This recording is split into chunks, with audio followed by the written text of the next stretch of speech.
Caso 8. Acabas de empezar a abandonar el plano astral de la Tierra y te internas más y más en el mundo espiritual. Quiero que me digas qué sientes. Silencio. Hay tanta paz. ¿Viene alguien a recibirte? Sí, mi amiga Rachel. Ella siempre me ayuda cuando muero. ¿Es Rachel un alma compañera que ha estado contigo en otras vidas? ¿O siempre está aquí? No está aquí siempre. No. Ella está mucho conmigo, en mi mente cuando la necesito. Es mi guardián particular. Los atributos de los guías y sus diferencias con las almas, compañeras y otras entidades que prestan su ayuda a las almas, se tratarán en el capítulo 8. ¿Por qué llamas ella a esta entidad? ¿No se supone que los espíritus son asexuados? Literalmente sí, porque son capaces de presentarse con ambos atributos. Rachel quiere presentarse a mí como mujer, tanto en el aspecto visual como mental. ¿Estás encerrado en atributos femeninos o masculinos durante tu experiencia espiritual? No. Hay periodos en la existencia de tu alma que tienes más inclinación a un sexo que a otro. Al final esta preferencia natural se equilibra. ¿Podrías describir cómo es el alma de Rachel en este momento? Una mujer relativamente joven. Como yo, la recuerdo mejor. Pequeña, de rasgos delicados, una expresión de determinación y mucho amor y sabiduría. ¿Entonces has conocido a Rachel en la Tierra? Una vez, hace mucho tiempo, estuvo muy cerca de mí. Ahora es mi guardián. ¿Y qué sientes cuando la ves? Calma, tranquilidad, amor. ¿Os miráis Rachel y tú con ojos como los de los humanos? Parecido, pero diferente. Ves la mente detrás de lo que para nosotros parecen los ojos porque lo relacionamos con la vida en la Tierra. Por supuesto, también podemos hacer lo mismo que los humanos en la Tierra. ¿Qué es lo que puedes hacer con los ojos en la Tierra que también puedes hacer en el mundo espiritual? Cuando miras a una persona determinada a los ojos, incluso a alguien que acabas de conocer, y ves una luz que te es conocida, bueno, eso te dice que algo sobre ellos. Como humano no sabes por qué, pero tu alma recuerda algo en ese momento. He oído hablar a mis clientes de la luz de las entidades espirituales, reflejada en los ojos de los humanos en formas muy variadas. En lo que a mí respecta, he experimentado esa sensación de reconocimiento instantáneo solo una vez en mi vida, el momento en que vi a mi mujer. La sensación es sorprendente y un poco misteriosa. ¿Quieres decir que a veces en la Tierra, cuando dos personas se miran, pueden tener la sensación de que se han conocido antes? Sí, es un déjà vu, la ilusión de haber vivido la realidad con anterioridad. Regresemos con Rachel al mundo de los espíritus. Si tu guardián no proyectara su imagen de forma humana, ¿la habrías conocido? Sí, naturalmente. Siempre podemos identificarnos a través de la mente, pero así es más agradable. Parece una locura, pero es algo social. Ver una cara familiar te tranquiliza. Entonces, ver características humanas de personas que has conocido en vidas pasadas es algo bueno para el alma, sobre todo en el periodo de adaptación de las almas justo después de dejar la Tierra. Sí, si no te sientes un poco perdido al principio, solo y confuso también. Ver a las personas tal como eran me ayuda a acostumbrarme a este mundo con más rapidez cuando regreso. Ver a Rachel es siempre una gran ayuda. ¿Se presenta siempre Rachel en forma humana después de cada una de tus muertes en la Tierra para ayudarte a adaptarte al mundo espiritual? Sí, claro. Y me da seguridad. Me siento mejor cuando veo a otras personas que he conocido antes. ¿Y cómo hablas con ellas? Nadie habla. Nos comunicarnos a través de la mente. ¿Telepáticamente? Sí. ¿Les es posible a las almas tener conversaciones privadas que no puedan escuchar telepáticamente otros? Para tener intimidad, sí. ¿Cómo se hace esto? Por medio del tacto. Se llama comunicación por el tacto. Nota: cuando dos espíritus se acercan tanto el uno al otro que se unen, mis clientes dicen que pueden enviarse pensamientos privados a través del tacto que reciben como impulsos eléctricos de sonido. En la mayoría de los casos, los sujetos en estado de hipnosis No quieren contarme estas confidencias. ¿Puedes aclararme cómo puede un alma proyectar características humanas? A través de la masa de energía. Solo pienso en las características que quiero, pero no puedo decirte qué me da la capacidad de hacerlo. Bien, ¿puedes decirme por qué tú y el resto de las almas proyectáis distintas características en momentos diferentes? Depende de dónde estés en este mundo, cuando veas a otro y cómo te sientas en ese momento. Ahí es donde quiero llegar. Dime más sobre el reconocimiento. Mira, el reconocimiento depende de los sentimientos de la persona cuando nos encontramos aquí. Ellos te mostrarán lo que quieran que tú veas de ellos y lo que crean que tú quieres ver. También depende de las circunstancias del encuentro. ¿Puedes ser más específico? ¿Qué circunstancias pueden ser la razón de que las formas de energía se materialicen de una manera determinada frente a otros espíritus? La diferencia está en si tú estás en su terreno o ellos en el tuyo. Pueden elegir mostrar unas características en un lugar determinado, mientras que en otro pueden cambiar. Nota: el territorio espiritual se tratará cuando hayamos avanzado más el mundo espiritual. ¿Me estás diciendo que un alma puede mostrarte una apariencia en la entrada del mundo espiritual y otra más adelante en una situación diferente? Correcto. ¿Por qué? Como te decía antes, la manera en la que nos mostramos unos a otros depende mucho de lo que sintamos en ese momento, la relación que tenemos con esa persona y dónde estamos. Por favor, dime si lo entiendo correctamente. La identidad que las almas proyectan unas a otras depende del momento y del lugar en el mundo espiritual, y también del humor y el estado psicológico en el que están cuando se encuentran. Sí, y funciona en ambas direcciones. Está interconectado. Entonces, ¿cómo podemos conocer la verdadera naturaleza de la conciencia del alma con todos estos cambios de imagen? La imagen que proyectas nunca esconde tu identidad real. De todas formas, no es el mismo tipo de sentimiento que en la Tierra. Aquí es más abstracto. La razón por la que proyectamos unas características y unos pensamientos concretos se basa en una confirmación de ideas. ¿De ideas? ¿Quieres decir de tus sentimientos en ese momento? Sí, algo parecido. Porque estas características humanas fueron parte de nuestras vidas en otros lugares cuando descubrimos ciertas cosas y desarrollamos ciertas ideas. Es todo un continuo. Aquí, para nosotros. Bien, si en cada una de nuestras vidas tenemos una apariencia distinta, ¿cuál asumimos entre las vidas? Las mezclamos. Asumes aquellas características que la persona que te vea relacionará más contigo, dependiendo de lo que quieras comunicar. ¿Y la comunicación sin proyectar ninguna imagen? Por supuesto, también hacemos eso, es normal, pero yo asocio mentalmente más rápido a las personas que tienen rasgos. ¿Tú tienes alguna preferencia sobre unos rasgos que sobre otros? Me gusta la cara con el bigote. Tener una mandíbula dura. ¿Quieres decir cuando eras Jeff Tanner, el vaquero de Texas de la vida de la que hablamos antes? Eso es. Y también he tenido caras como la de Jeff en otras vidas. ¿Pero por qué Jeff? ¿Es porque fue tu última vida? No, me sentía bien siendo Jeff. Llevaba una vida feliz y sin complicaciones. Tenía una pinta estupenda. Mi cara recordaba a esos anuncios de cigarrillos que había en Ter, las vallas de las autopistas. Me gustaba presumir de bigotazo en la persona de Jeff, pero esa solo fue una de tus vidas. La gente que no tuvo contacto contigo en esa vida no te reconocería aquí.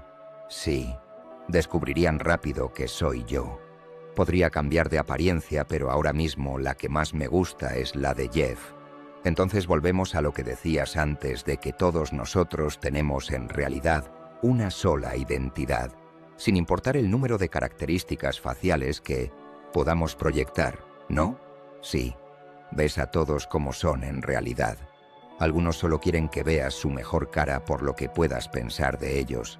No se dan cuenta del todo que lo verdaderamente importante es tu esfuerzo y no tu imagen. Nos reímos mucho pensando qué imagen creen los espíritus que deben tener.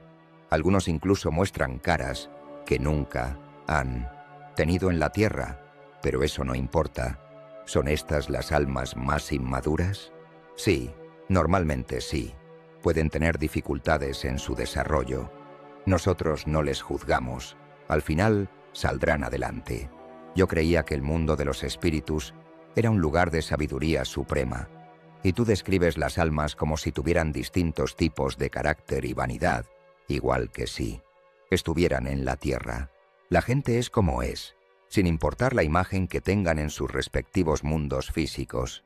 Ah, ¿has visto almas que hayan estado en planetas diferentes de la Tierra alguna vez? ¿Qué características te muestran las almas de otros planetas? Yo me quedo con mi propia gente, pero podemos tomar la imagen que queramos para comunicamos. Caso 9. ¿Qué te ocurre en el momento de la muerte? Siento una sensación de alivio y salgo del cuerpo con rapidez. ¿Cómo describirías tu salida de la Tierra hacia el mundo espiritual? Subo como un haz de luz. ¿Ha sido siempre tan rápido para ti? No, solo en las últimas vidas. ¿Por qué? Ya sé el camino. No necesito a nadie y tengo prisa. ¿Y no te entristece que no te reciba nadie? Hubo un momento en el que me gustaba, pero ya no lo necesito. ¿De quién fue la decisión de permitirte entrar en el mundo de los espíritus sin apoyo? Fue una decisión mutua entre mi profesor y yo, cuando supe que podía manejarme por mí mismo. ¿Y no te sientes algo perdido o solo en este momento? ¿Bromeas? Ya no necesito que me lleven de la mano. Sé dónde tengo que ir y estoy deseando llegar. Me siento atraído por un imán y me dedico a disfrutar del viaje. Explícame cómo funciona esa atracción que te lleva a tu destino. Me dejo llevar por una ola, un haz de luz. ¿Es este haz electromagnético o qué es? Bueno, es algo parecido a las ondas de la radio. Alguien sintoniza el dial y encuentra la frecuencia correcta para mí. ¿Quieres decir que te está guiando una fuerza invisible sin mucho control por tu parte y que no puedes acelerar el proceso que no hiciste después de morir? Sí, debo seguir a las ondas de luz. Las olas van en una dirección fija y yo floto sobre ellas. Es muy fácil. Lo hacen todo por ti. ¿Quién lo hace por ti? El que lo controla todo. Yo no lo sé. Entonces tú no lo controlas. No eres el responsable de encontrar tu destino final. Mi mente está sintonizada con el movimiento. Yo solo acompaño a la resonancia. ¿Resonancia? ¿Oyes algún sonido? Sí, el haz vibra.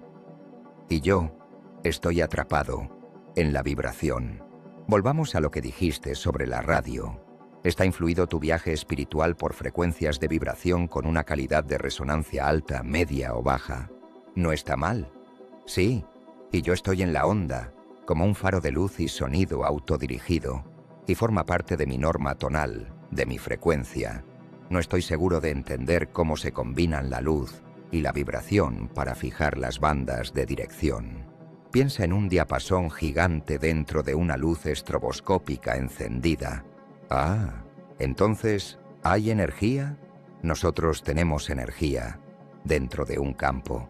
Por lo tanto, no son solo las ondas en las que viajamos. Nosotros también generamos energía y podemos utilizar estas fuerzas según nuestra experiencia. Entonces, tu nivel de desarrollo te da alguna forma de control en la dirección y la velocidad del viaje. Sí, pero no aquí. Después, cuando esté en mi lugar, podré moverme libremente. Ahora estoy siendo empujado y se supone que debo dejarme llevar. Bien, continúa con ello y cuéntame lo que pasa después. Viajo solo. Me llevan a casa, al lugar al que pertenezco. En estado de hipnosis, la mente analítica funciona conjuntamente con el inconsciente para recibir y enviar mensajes directamente a nuestros recuerdos más alejados. El individuo del caso 9 es un ingeniero eléctrico y por tanto utiliza algunas descripciones técnicas para expresar sus sensaciones espirituales. La predisposición de este cliente para explicar el viaje de las almas en términos técnicos fue provocada pero no ordenada por mis sugerencias. Todos los individuos tienen en cuenta sus conocimientos al responder a mis preguntas sobre el mundo espiritual. Este caso utilizó leyes físicas conocidas para describir el movimiento, mientras que otra persona podría haber dicho que las almas eran atraídas por una aspiradora. Antes de continuar con el viaje de las almas al mundo espiritual, quiero hablar de aquellas entidades que no llegan a este punto del camino después de su muerte física o que se desvían de la ruta normal.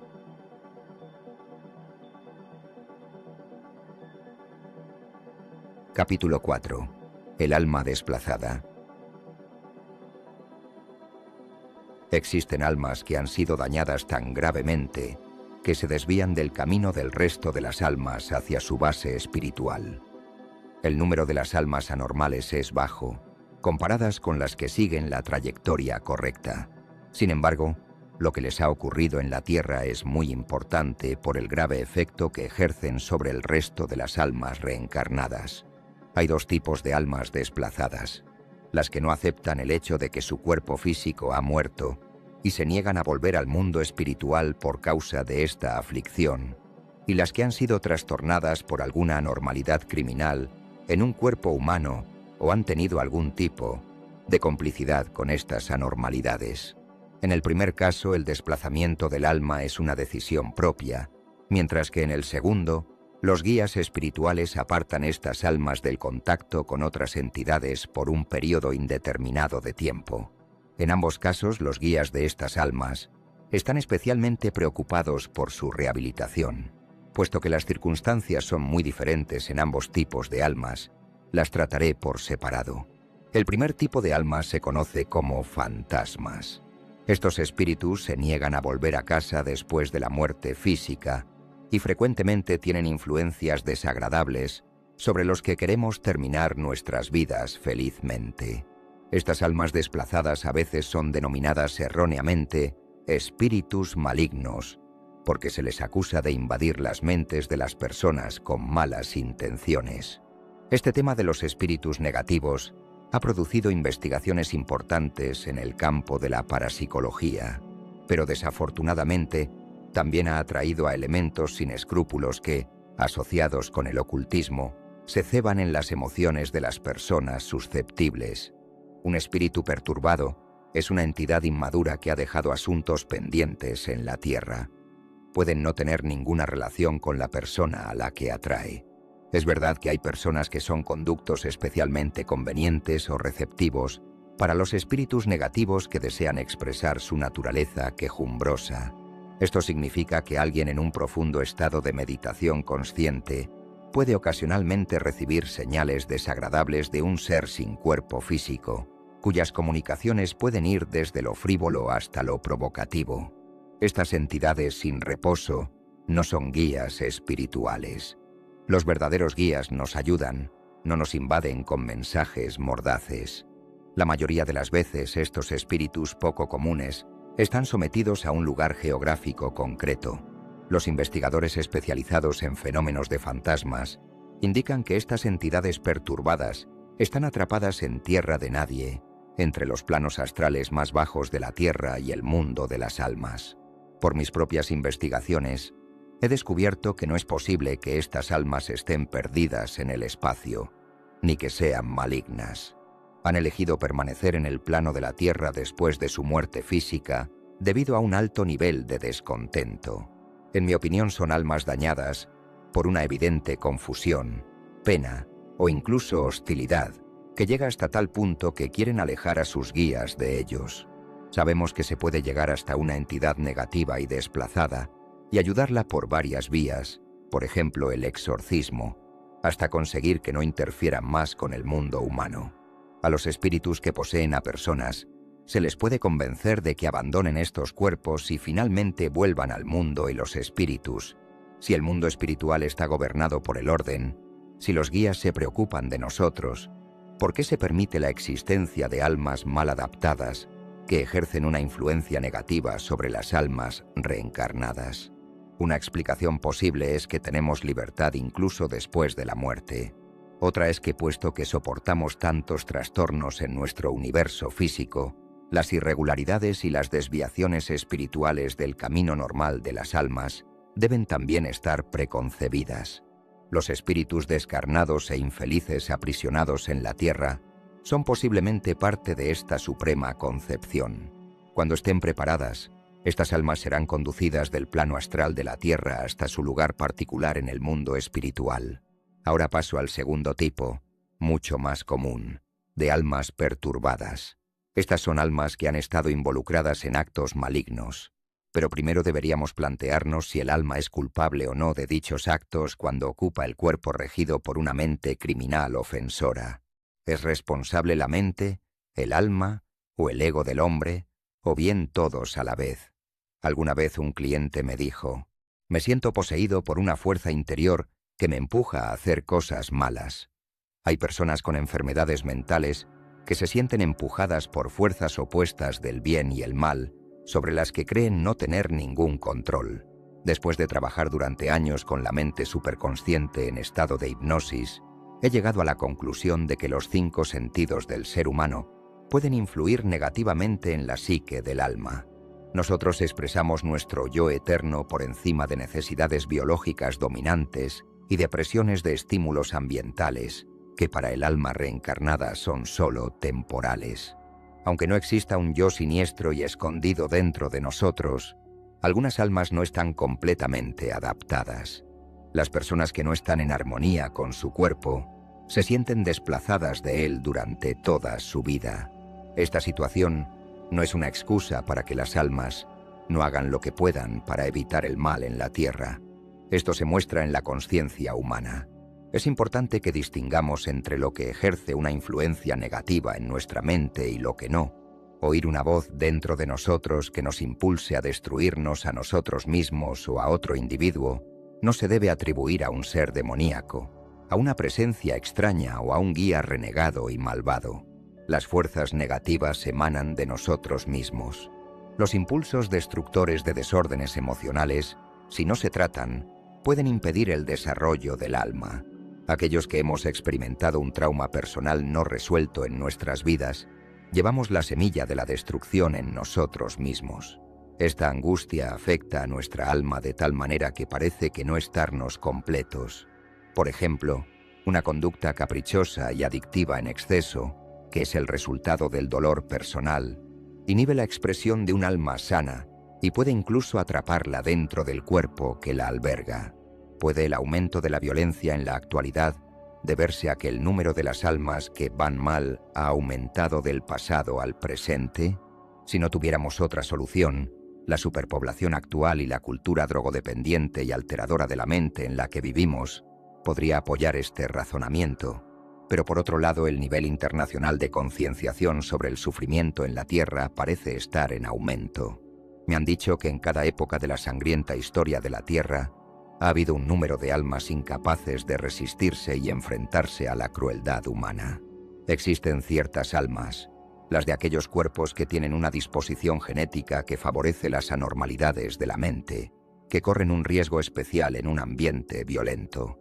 Vemos cómo los niños pueden resultar tan dañados por el abuso físico y emocional de su familia que, al hacerse adultos, cometan atrocidades premeditadamente y sin sentir ningún remordimiento. Ya que las almas no son creadas perfectas, su naturaleza se puede contaminar durante el desarrollo de una forma de vida como esa. Si las transgresiones del alma son especialmente graves, las denominamos demoníacas. Mis clientes me dicen que ningún alma es maligna por naturaleza, aunque puede adquirir esta característica en el desarrollo de una vida humana. El mal patológico en los humanos se caracteriza por sentimientos de impotencia personal y debilidad, y se estimula a través de víctimas impotentes. Aunque las almas que están involucradas en actos verdaderamente malignos deben considerarse en general poco desarrolladas, la inmadurez del alma no invita automáticamente a la conducta malévola si se encuentra albergada dentro de una personalidad humana dañada. La evolución de las almas supone una transición de la imperfección a la perfección, que se realiza superando muchas labores difíciles dentro de distintos cuerpos humanos. Las almas pueden también tener una cierta predisposición a elegir ambientes en los que sistemáticamente no funcionan bien o en los que resultan dañadas. Así, su identidad resulta poco a poco trastornada por elecciones vitales poco acertadas. No obstante, a todas las almas se les exigen responsabilidades por su conducta en los cuerpos que ocupan. En el próximo capítulo veremos que las almas reciben de sus guías un resumen inicial de la vida anterior antes de unirse a sus amigos. Pero, ¿qué ocurre con las almas que han causado un sufrimiento extremo a otra a través de sus cuerpos? Si un alma no es capaz de mejorar los instintos más violentos del cuerpo humano que ocupa, ¿cómo se le puede hacer responsable de ello en la vida del más allá? Este tema introduce la cuestión del cielo o el infierno como premio o castigo, puesto que la responsabilidad sobre nuestros actos ha sido siempre una parte importante de nuestras tradiciones religiosas. En la pared de mi despacho está colgada una antigua pintura egipcia, la escena del juicio, tal y como se aparece en el Libro de los Muertos, un manual del ritual mitológico de la muerte con una antigüedad de 7000 años. Los antiguos egipcios estaban obsesionados con la muerte y el mundo del más allá, porque en su panteón cósmico la muerte justificaba la vida. La pintura muestra a un hombre que acaba de fallecer y que llega a un lugar situado entre el mundo de los vivos y el de los muertos. Allí, de pie entre los dos platos de una balanza, espera ser juzgado por sus acciones en la tierra. El maestro de ceremonias, el dios Anubis, pesa cuidadosamente el corazón del hombre contra la pluma de un avestruz, símbolo de la verdad. Es el corazón, y no la cabeza, el que representa la conciencia alma de una persona para los egipcios. Es un momento de tensión. Un monstruo con cabeza de cocodrilo espera con la boca abierta, preparado para devorar el corazón del hombre si el mal pesa más que el bien. Si la prueba de la balanza falla, supone el final de la existencia del alma. Mis clientes hacen muchos comentarios de esta pintura. Una persona con orientación metafísica insistía en que no se le niega a nadie la entrada en la otra vida. No importa el resultado del peso de la vida pasada en la balanza. ¿Es esto cierto? Se les da a todas las almas la oportunidad de volver al mundo de los espíritus de la misma manera, sin asociarlas con los cuerpos que han ocupado.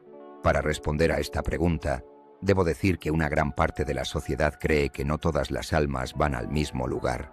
La teología de hoy, más moderada, ya no predica la idea del fuego eterno para los pecadores.